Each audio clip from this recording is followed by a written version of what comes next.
Sikit hari ni ambil apa,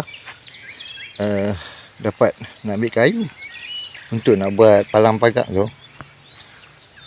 Palang pagar ni yang panjang ni kan. So jumpa rotan. Bila jumpa rotan steady lah, dapat panjang. Ingat kau rotan batu. Dah bukit tu bukan rotan batu. Tu tengok dia punya panjang. Kan selalu rotan batu dia dah koyak kulit siap dah atas bukit tu kan. Bukan. Ni rotan bukit kat ni, jenis pendek ni. Ala-ala rotan batu lah. Tengok dia punya panjang tu. Oh, tak habis. Bayangkan ini pun potong lah ni setengah ni. Sebab panjang sangat. Kan tu. Punya panjang daripada atas bukit tu. Oh. Puas hati dapat. Ya. Kita nak buat atap tu.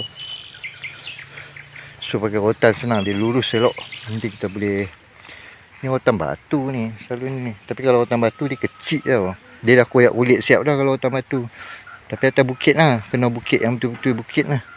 Bukan bukit biasa ni. Dia kena bukit yang macam ala-ala rimba sikit. So macam ni lah cara dia. Kita ikat dia kat sini. Kalau kita nak bawa macam tu susah. Sebab lain-lain bukit kan. Alhamdulillah. Akhirnya dah dapat dah. Lain macam orang kata tu dia ni.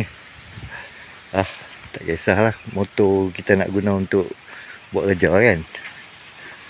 Itulah kerja dia. Alhamdulillah.